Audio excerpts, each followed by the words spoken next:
ಸರಗೂರು ತಾಲೂಕಿನ ಸಮೀಪದ ಮಾದಾಪುರ ಗ್ರಾಮದ ಕೆಎಂ ಕೃಷ್ಣನಾಯಕ ವಸತಿ ಗೃಹದಲ್ಲಿ ಕನಕದಾಸರ ಜಯಂತಿ ಆಚರಣೆ ಮತ್ತು ಅಪ್ಪಾಜಿ ಕ್ಯಾಂಟೀನ್ ಉದ್ಘಾಟನೆಯ ಪೂರ್ವಭಾವಿ ಸಭೆಯನ್ನು ಮಾಡಲಾಯಿತು. ಅಪ್ಪಾಜಿ ಕ್ಯಾಂಟೀನ್ ಸಂಸ್ಥಾಪಕ ಮತ್ತು ಜೆಡಿಎಸ್ ಅಭ್ಯರ್ಥಿ ಕೆಎಂ ಕೃಷ್ಣನಾಯಕ ನವೆಂಬರ್ 16ರಂದು ಪಟ್ಟಣದಲ್ಲಿ 2ನೇ ಅಪ್ಪಾಜಿ ಕ್ಯಾಂಟೀನ್ ಉದ್ಘಾಟನೆ ಮಾಡಲು ಮಾಜಿ ಮುಖ್ಯಮಂತ್ರಿ ಕುಮಾರಸ್ವಾಮಿಯವರು ಆದೇಶ ನೀಡಿದ್ದಾರೆ. ಬೆಂಗಳೂರು ಬಿಟ್ಟರೆ ನಮ್ಮ ಎಚ್.ಡಿ. ಕೋಟೆ ಹಾಗೂ ಸರಗೂರು ತಾಲೂಕಿನಲ್ಲಿ ಮಾತ್ರ ಅಪ್ಪಾಜಿ ಕ್ಯಾಂಟೀನ್ ಮಾಡುತ್ತಿರುವುದು ಎಲ್ಲಾ ಪಕ್ಷದ ಮುಖಂಡರು ಈ ಅಪ್ಪಾಜಿ ಕ್ಯಾಂಟೀನ್ ಉದ್ಘಾಟನೆಯಲ್ಲಿ ಭಾಗವಹಿಸಬೇಕು ಎಂದು ತಿಳಿಸಿದರು. ಕರ್ನಾಟಕ ರಾಜ್ಯದಲ್ಲಿ ಮೊದಲನೇದಾಗಿ ಬೆಂಗಳೂರಲ್ಲಿ ಒಂದು ಅಪ್ಪಾಜಿ ಕ್ಯಾಂಟೀನ್ ಮಾಡಿದರು. ಅಪ್ಪಾಜಿ ಕ್ಯಾಂಟೀನ್ ಯಾಕೆ ಮಾಡಿದರು ಸರವಣರು ಅಂದರೆ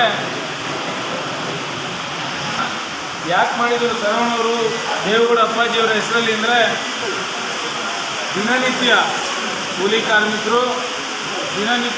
ಕಾರ್ಮಿಕರು, ಆಟೋ ಚಾಲಕರು, ಗಾರೆ ಕೆಲಸದವರು ಮತ್ತು ಎಲ್ಲ ಥರದ ಬಡವರಿಗೆ ಅನುಕೂಲ ಆಗಲಿ, ಕಡಿಮೆ ದರದಲ್ಲಿ ಊಟ ಸಿಗಬೇಕು ಅನ್ನೋದು ಒಂದೇ ಒಂದು ಉದ್ದೇಶದಿಂದ ಈ ರಾಜ್ಯದಲ್ಲಿ ಮೊಟ್ಟ ಮೊದಲ ಬಾರಿಗೆ ಪ್ರಧಾನಿಯಾದ ದೇವೇಗೌಡ ಅಪ್ಪಾಜಿಯವರ ಹೆಸರಲ್ಲಿ ಸರವಣವರು ಕ್ಯಾಂಟೀನ್ ತೆರೆದರು.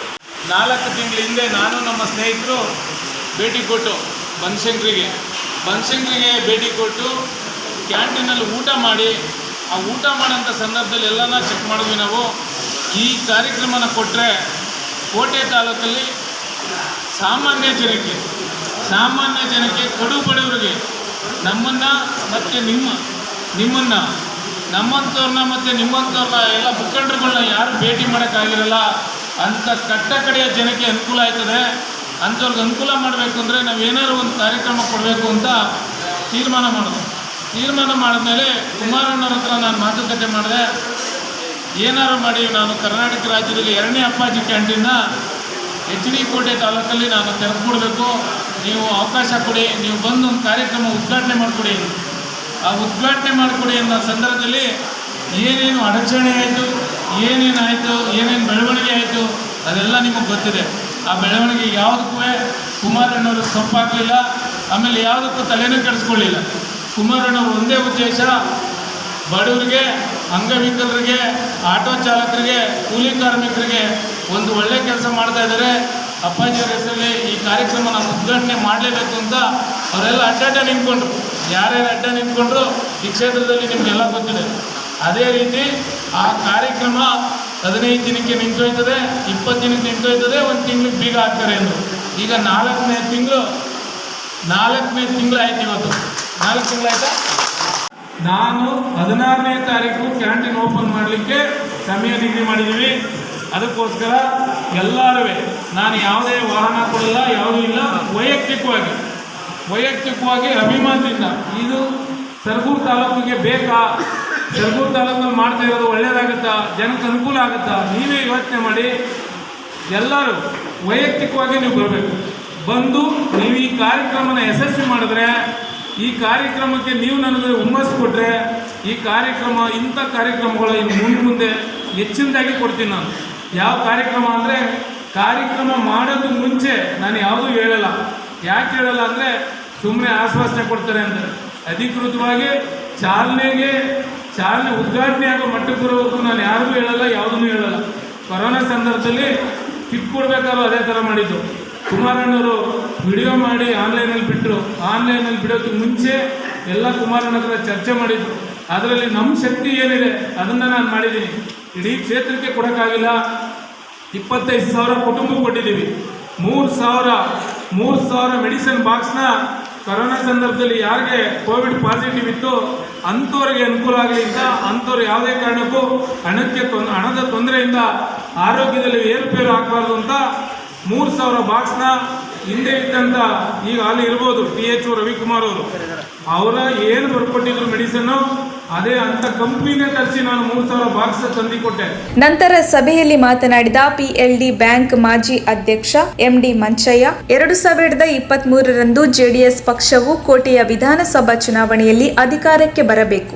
ಎಲ್ಲ ಸಮಾಜ ಮುಖಂಡರು KM ಕೃಷ್ಣನಾಯಕ ಅವರ ಕೈ ಬಲಪಡಿಸಬೇಕು ಎಂದರು. ನಂತರ ತಾಲೂಕು ಒಕ್ಕಲಿಗರ ಸಂಘದ ಅಧ್ಯಕ್ಷ ಮತ್ತು ಮಾಜಿ ತಾಲೂಕು ಪಂಚಾಯಿತಿ ಅಧ್ಯಕ್ಷ G ವೆಂಕಟೇಶ್ ಮಾತನಾಡಿ, ಕುಮಾರಸ್ವಾಮಿ ಯಾವಾಗಲೂ ನಿಮ್ಮ ಜೊತೆಯಲ್ಲಿ ಇರುತ್ತೇನೆ ಹಾಗೂ ನಾನು ಬರಲಾರದ ಸಮಯದಲ್ಲಿ ನಿಖಿಲ್ ಕುಮಾರಸ್ವಾಮಿಯನ್ನು ಕಳುಹಿಸುತ್ತೇನೆ ಎಂದಿದ್ದಾರೆ. ಸಂವಿಧಾನ ಸಂರಕ್ಷಣಾ ಸಮಿತಿಯ ಉಪಾಧ್ಯಕ್ಷ ಸಾಗರೇಶ್ ಶಂಕರ್ ಮಾತನಾಡಿ, ತಾಲೂಕಿನಲ್ಲಿ ಕೊರೋನಾ ಸಮಯದಿಂದ ಕೆಎಂ ಕೃಷ್ಣನಾಯಕ ಸಮಾಜ ಸೇವೆ ಮಾಡಿಕೊಂಡು ಬರುತ್ತಿದ್ದಾರೆ.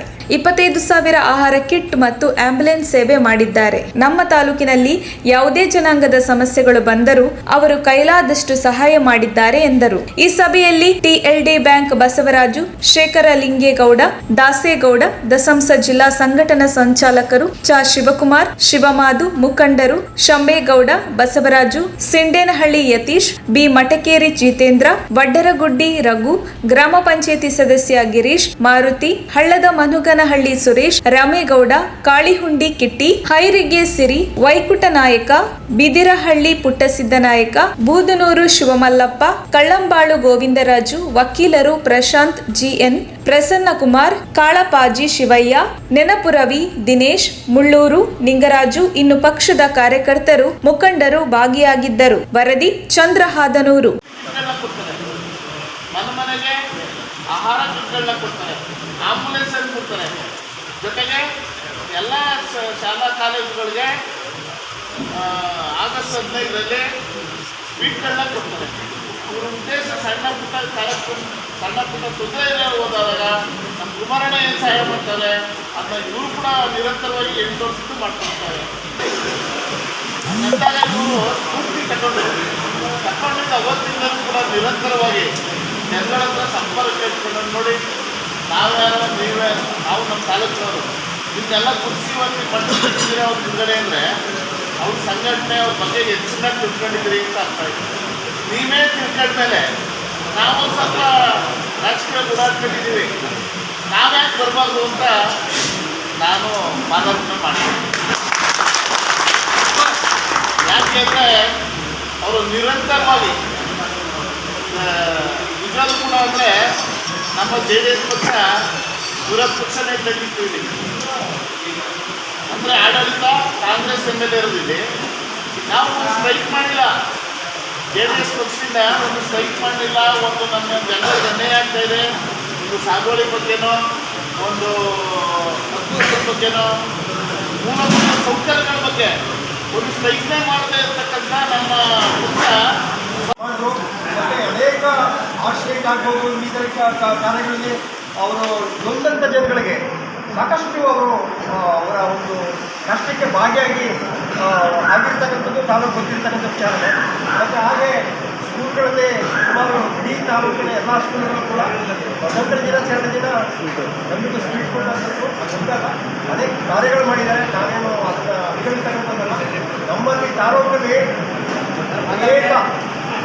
ಅನೇಕ ಜನರು ಕೂಡ ಏನು MLA ಆದಮೇಲೆ ನಾವು ಯಾವ ರೀತಿ ಬಳಸಬೇಕು ಅಥವಾ ಅವತ್ತು ಈಗ ಒಟ್ಟಾಗ್ತದೆ ಸುಮ್ಮನೆ ಇರ್ತಕ್ಕಂಥದ್ದಲ್ಲ. ಇವತ್ತು ನಾವು ಎಲ್ಲರೂ ಕೂಡ ವಿದ್ಯಾವಂತರು, ಬುದ್ಧಿವಂತರು, ವಿಚಾರವಂತರು ಇದ್ದೀವಿ, ಎಲ್ಲ ವರ್ಗದಲ್ಲೂ ಕೂಡ ಇದ್ದೀವಿ.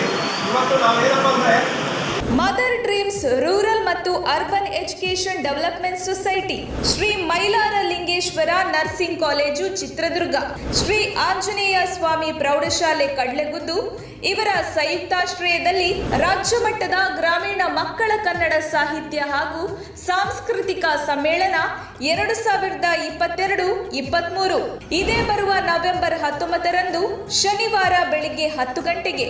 ಸ್ಥಳ ವೀರಯೋಧ GS ಪ್ರಭಾಕರ ಸಭಾಂಗಣ, ಕಡ್ಲೆಗುದ್ದು, ಚಿತ್ರದುರ್ಗ ತಾಲೂಕು.